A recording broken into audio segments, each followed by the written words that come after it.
चाची चालू बा हमारा चालू जो इधर नहीं बोल यही ना तो काट दे भाभी वाला फिर से चालू कर हमारा फिर से कहना पड़ा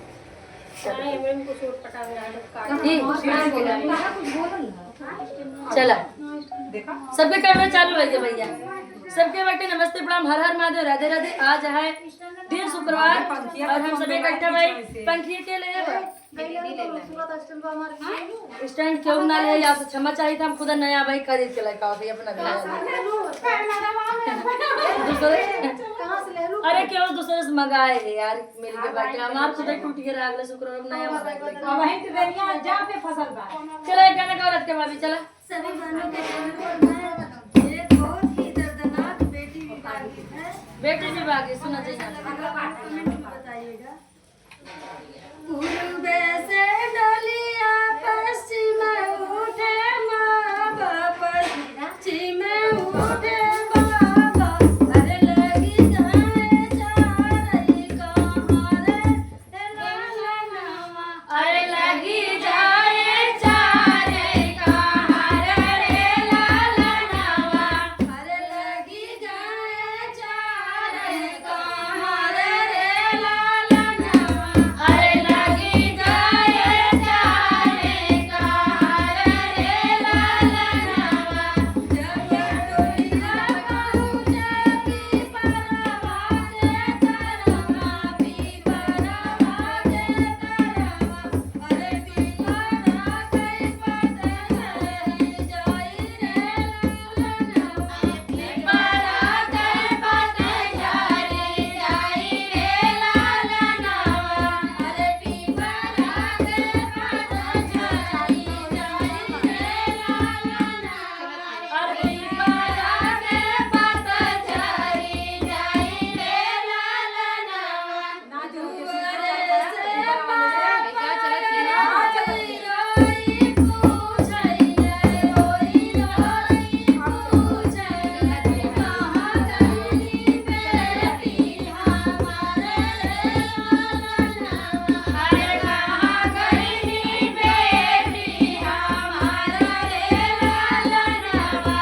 अरे कहाँ गई बेटी हमारे लाला नावा अरे कहाँ गई बेटी हमारा रे लाला नावा घर पासे कोई लगा के खड़ा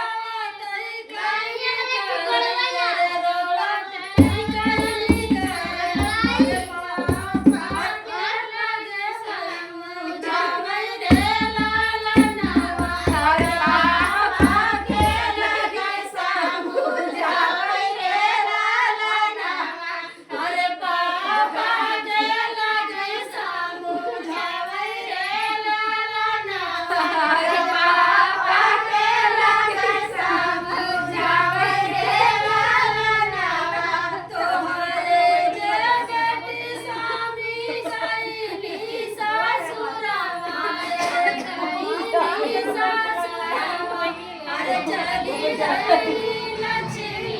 कहार रे लाला नावा अरे चली गई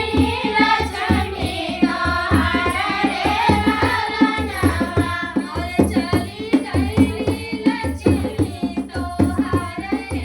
लाला नावा अरे चली गई लक्ष्मी कहाँ रे लाला नावा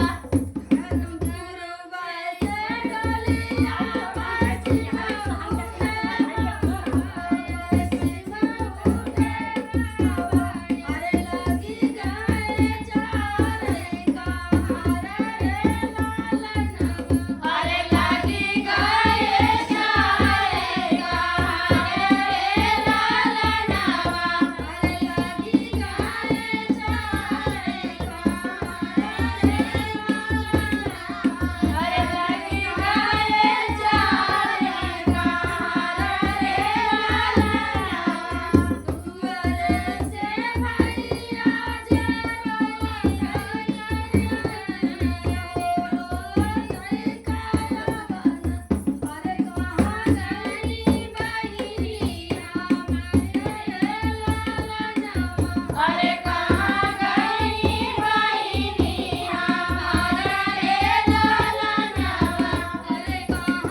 लोग बहुत अच्छा लगा। थोड़ा सा हम लोग इसलिए हंस लिए कि मेरा बेटा कैमरामैन बना है भाभी का और मोबाइल ऐसे ऐसे घुमा रहा है, इसलिए हम सभी बहनें हंस रहे थे। इसके लिए आप क्षमा चाहते हैं।